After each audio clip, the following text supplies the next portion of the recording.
Subscribe பண்ணுங்க. அப்படியே பக்கத்துல இருக்க பெல் ஐகானையும் பிரஸ் பண்ணுங்க. சிம்மராசி நேயர்களே, உங்களுக்கு இந்த குரு பகவானோட பயிற்சி எப்படி இருக்கு அப்படின்னு பார்த்தீங்கன்னா, பொதுவாகவே கடவுள் ஒரு கதவை அடைச்சா இன்னொரு கதவை திறப்பார் அப்படின்னு சொல்லுவோம் இல்லையா? அந்த மாதிரி தான் இந்த குரு பயிற்சி அப்படிங்கிறது உங்களுக்கு வந்திருக்கு.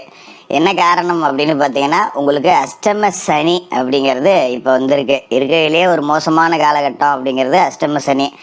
ஆனால் சிம்மராசிக்காரர்களை பொறுத்த வரைக்கும் ஏற்கனவே அஷ்டம சனி வந்த மாதிரி தான் வாழ்க்கை இருந்துச்சு. அதுக்கு காரணம் என்னன்னு பார்த்தீங்கன்னா, உங்களோட ராசிக்கு 10ல் குரு இருந்துட்டார். 10ல் குரு அப்படின்னா பதவிகள் மாற்றம். அது நல்ல மாற்றமா கெட்ட மாற்றமா அப்படின்னு பார்த்தீங்கன்னா, உங்களுக்கு 10ல் குரு இருந்த காலகட்டம் முழுக்க பெரும்பகுதி கண்டச்சனி அப்படிங்கிறது இருந்ததுங்கிறதால அது கெட்ட மாற்றமாக தான் இருந்திருக்கும்.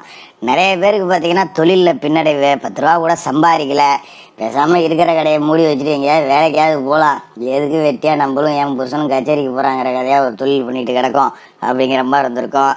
வேலைக்கு போனாலும் வேலை செய்கிற இடத்துல திருப்தி இல்லை.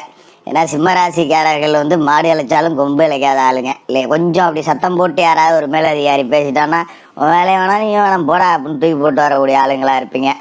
அப்போ வேலையிலையும் பார்த்தீங்கன்னா ஒரு மன நிறைவு இல்லை, ஒரு நிம்மதி இல்லை, நமக்கு ஒரு மட்டுமரியாதை இல்லை இடத்துல நான் பிச்சை எடுத்தாலும் வேலை செய்ய மாட்டேன்டா அப்படிங்கிற மாதிரி ஆளுங்க. அப்படிதான் உங்களுக்கு ஓடிச்சு. இப்போ அஷ்டம சனி அப்படிங்கிறதோட உங்களை சேர்த்து வாட்டுது. ரொம்ப கஷ்டம் அப்படிங்கிற சூழலில் தான் இருக்கீங்க. மறுபக்கம் பார்த்தீங்கன்னா, இப்போ குரு பகவான் பயிற்சி ஆகி உங்களோட ராசிக்கு சித்திரைக்கு 31, மேவுக்கு 14ஆம் தேதி உங்களோட ராசிக்கு லாப வீட்டுக்கு வரார், மிதுன ராசிக்கு வரார். அப்பாடா அப்படிங்கிறது இதான் நான் முன்னாடியே சொன்னேன், கடவுள் ஒரு கதவை அடைச்சா இன்னொரு கதவை திறப்பார் அப்படின்னு. லாப குரு அப்படிங்கிறவர் ஒரு அற்புதமான குரு. அவர் அமர்ந்திருக்க ஸ்தானம் அப்படிங்கிறது உங்களுக்கு நிறைய காசு பணத்தை கொடுக்க போகுது. அஷ்டம சனி அப்படிங்கிறது நிறைய வறுமையை கொடுக்கும், கடனை கொடுக்கும், அவமானத்தை கொடுக்கும். இதெல்லாம் நிறையா நீங்கள் சொல்லி கேள்விப்பட்டிருப்பீங்க. எது வந்தாலும் பரவாயில்ல, என்கிட்ட 10 ரூபா காசு இருந்ததுன்னா நான் சமாளிச்சிடுவேன் அப்படிங்கிறதான். ஏன்னா இந்த உலகத்திலேயே பார்த்தீங்கன்னா ஒரு பணம் கொடுக்கக்கூடிய தன்னம்பிக்கை யாராலையும் கொடுக்க முடியாது. 4 பேர் நம்ம கூடயே இருந்தாலும் சரி, நம்மள்கிட்ட 10 ரூபா காசு பணம் இல்லைன்னு வச்சுக்கிங்களேன், ஒவ்வொருத்தனா கலந்துக்கிட்டு போடுவான். என்னத்தை பண்ணுறது போ, அவனுக்கு நம்மளால ஒன்றும் செய்ய முடியல, அப்புறம் எப்படி நம்ம கூட அவன் இருப்பான் அப்படிங்கிற மாதிரி தான் இருக்கும். அப்போ காசு பணம் கொடுக்கக்கூடிய தைரியத்தை எதுவுமே கொடுக்காது. அப்படிப்பட்ட காசு பணம் அப்படிங்கிறது உங்களுக்கு வரப்போகுது. ஏன்னா அஷ்டம சனி அப்படிங்கிறது உங்களோட சொந்த தைரியத்தையே இழக்க செய்யும். சிம்மராசிக்காரர்கள் தைரியத்துக்குன்னே பிறந்தவர்கள். ஆனால் பயமும் நிறையா இருக்கும். பயத்தான உள்ளுக்குள்ளே வச்சுப்பாங்க, வெளியே காமிச்சிக்க மாட்டாங்க. டாய் டோயின்னு கத்துவாங்களே ஒழிய உள்ளுக்குள்ளே லேசான நடுக்கம் அப்படிங்கிறது சிம்மராசிக்காரர்களுக்கு இருக்கும்.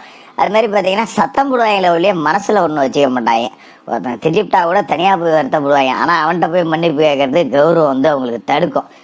இனிமேல் பண்ணியிருக்க கூடாது இல்லை அப்படின்னு. அப்புறம் ஒரு 2 நாள் கழிச்சு அப்படியே ஜாலியாக பேசலே வராங்க, இன்னும் பெருசாக கட்டிவிட்டேன்னு அப்படிங்கிற மாதிரி ஆளுங்க. அப்படிப்பட்ட நல்ல மனசு கொண்ட உங்களுக்கு லாப வீட்டுக்கு குரு வர்றதால இதுக்கு மேலே முடங்கி கிடந்த தொழில் நல்ல முன்னுக்கு வரும். ஒரு அற்புதமான வளர்ச்சி அப்படிங்கிறத அடையும். 10 ரூபா காசு பணம் சம்பாதிக்கலாம். மாதம் 10 ரூபா சம்பாதிச்சவங்க 5 ரூபா சம்பாதிக்கலாம், 50 ரூபா சம்பாதிச்சவங்க 75 ரூபா சம்பாதிக்கலாங்கிற அடிப்படையில் தொழில் அப்படிங்கிறது ஒரு 1.5 மடங்கு லாபத்தை சம்பாதிச்சு கொடுக்க போகுது. அதுமாரி வேலை இல்லாதவர்களுக்கு வேலை கிடைக்கும். படித்து முடிச்சுட்டு வேலை செய்கிறேன், ஒன்றும் வேலை சரியாக அமைய மாட்டேங்குது, எங்கெங்கேயோ ஏறி இறங்குறேன், நானும் ரெஷ்யூம் அடித்தேன், என் காசு பாதி போச்சு, எத்தனையோ கம்பெனிக்கு ஏறி இறங்கிட்டேன் அப்படிங்கிறவங்களுக்குலாம் நல்ல வேலை அப்படிங்கிறது படிப்புக்கு தக்கன அமையும். இது மாதிரி சில பேர் பிடிக்காத வேலையை செஞ்சுட்டு இருப்பாங்க, அவங்களுக்கு கூட பிடிச்ச வேலை அப்படிங்கிறது கிடைக்கும். அது மாதிரி பணியிட சூழல் அப்படிங்கிறது நல்லா இருக்கும். இதுதான் சிம்மராசிக்காரர்களை பொறுத்த வரைக்கும் முக்கியம். 10 ரூபா சம்பளம் கம்மியாக கொடுத்தா கூட அதை பற்றி கவலைப்பட மாட்டாங்க. வேலையில கௌரவம் இருக்கணும், 4 பேர் நம்மளை மதிக்கணும் அப்படின்னு நினைக்கக்கூடிய ஆளுங்க. அப்படிப்பட்ட கௌரவத்தோட கூடிய வேலை அப்படிங்கிறது உங்களுக்கு கிடைக்கும். நல்ல மேலதிகாரிகள் அமைவாங்க, நல்ல சக ஊழியர்கள் அமைவாங்க, வீட்டுக்கு பக்கத்திலேயே ஒரு அலைச்சல் இல்லாத அளவுக்கு வேலை கிடைக்கும், நல்ல உத்தியோகம் அப்படிங்கிறதாகவும் இருக்கும். அதனால நீங்கள் கவலைப்பட தேவையில்லை. அது மாதிரி மாணவர்களுக்கும் பார்த்தீங்கன்னா படித்து முடித்தோடனே அடுத்து என்ன செய்யணும் அப்படிங்கிறதுல ஒரு தெளிவாக இருப்பீங்க. 10வது முடிச்சுன்னா 11வது இந்த கோர்ஸ் எடுக்கணும், இந்த பள்ளிக்கூடத்தில் போய் படிக்கணும், 12வது முடிச்சிட்டோன்னா இந்த காலேஜில் படிக்கணும், இந்த கோர்ஸ் படிக்கணும் அப்படிங்கிறதுல அடுத்து என்ன அப்படிங்கிறதுல ரொம்ப தெளிவாகவே இருப்பீங்க. நல்ல கல்வி முன்னேற்றம் அப்படிங்கிறதும் நல்லாயிருக்கும். நீங்கள் கவலைப்பட வேண்டியதில்லை. நீங்கள் விரும்பிய கல்லூரிகளில் சேர்க்கை அப்படிங்கிறதும் கிடைக்கும். இது மாதிரி படித்து முடித்த மாணவர்கள் பலர் கேம்பஸ் இன்டர்வியூவில் வேலைக்கு போகக்கூடிய அமைப்பு அப்படிங்கிறதும் கூட இருக்குது. அதனால் இந்த அஷ்டம சனி அப்படிங்கிறதே இந்த 1 வருஷத்துக்கு உங்களுக்கு தெரியாது, பரவாயில்ல. அஷ்டம சனி பாடாப்படுத்தும்பாங்க. அஷ்டம சனி ஒரு 90% கெடுதலை கொடுக்குதுன்னா ஒரு 70 கெடுதலை இந்த குரு பகவானோட அமைப்பு அப்படிங்கிறது தடுத்துரும். அது ரொம்ப சந்தோஷம்தான், உங்களுக்கு பயப்பட வேண்டியதில்லை. அதோட குரு பகவானோட பார்வை அப்படிங்கிறதுக்கு அற்புதமான பலன்கள் அப்படிங்கிறது இருக்கு. அந்த வகையில குரு பகவான் உங்களோட ராசிக்கு 3, 5, 7 இந்த இடத்தெல்லாம் பார்க்க போறார். இந்த இடங்கள் எல்லாமே புனிதமடையுது. அப்ப 3வது வீடு அப்படிங்கிறது இளைய சகோதர ஸ்தானம். இளைய சகோதரர்களால நன்மை, அதே மாதிரி உங்களால இளைய சகோதரர்களுக்கு நன்மை.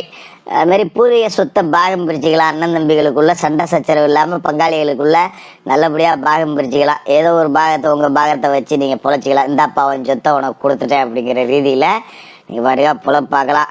மறுபக்கம் பார்த்தீங்கன்னா உங்களுக்கு கண் சார்ந்த பிரச்சனை எதாக இருந்ததுன்னா, கண்ணில் வந்து ஒரு புற விழுந்துருச்சு, கண்ணாடி போடுற மாதிரி இருக்கு, கண்ணு சரியாக தூர பார்வை கிட்ட பார்வை இந்த மாதிரிலாம் இருந்ததுன்னா அதெல்லாம் பெரிய ஒரு அறுவை சிகிச்சை அளவுக்கு இல்லாமல் சாதாரணமாக குணமடையக்கூடிய நேரம் அப்படிங்கிறதும் இருக்கு. கவலைப்பட வேண்டியது இல்லை. இது மாதிரி 5ஆம் இடத்துலையும் குரு பார்வை இல்லை இருக்கு. அப்படிங்கும்போது புத்திரபாக்கியம் இல்லாதவர்களுக்கு புத்திரபாக்கியம் அப்படிங்கிறது கிடைக்கும்.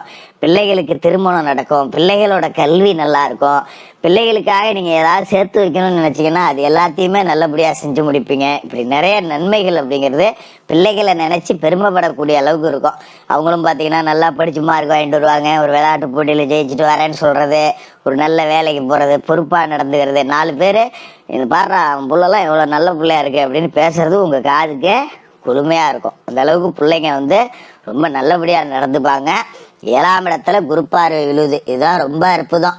ஏன்னா குரு பகவானோட பயிற்சி நடந்து அடுத்த 4 நாளில் ராகு கேது பயிற்சி நடக்குது. உங்களோட ஜென்ம ராசியில கேதுவும் களத்திரத்துல ராகுவும் வராங்க. நீங்க சர்ப்பதோஷ பிடியில ஆட்பட போறீங்க. 7ஆம் இடத்துல ராகு வராரு அப்படின்னா மோசமான ராகு அது. கணவன் மனைவியை கூட பிரிச்சு டைவர்ஸ் வரையும் கொண்டு போடுவாரு. ஆனா நல்ல வேலையா அந்த இடத்துல குரு பார்வை விழுந்து ராகு புனிதப்பட்டு போறார். அப்ப 7ஆம் இடத்திற்கு உண்டான ஆதிபந்தம்ங்கிறது குரு பார்வையோட சேர்ந்து ராகுவும் நன்மைகள் அப்படிங்கிறத செய்ய தொடங்குறாரு. அந்த வகையில கூட்டு தொழில் சிறக்கும். நண்பர்கள் உதவியா இருப்பாங்க. இது மாதிரி கணவன் மனைவிக்குள்ள பெரிய அளவுல சண்டை சச்சரவு இல்லாம ஏதோ ஊடலும் கூடலும் அப்படிங்கிற மாதிரி ஓடி போவோம்.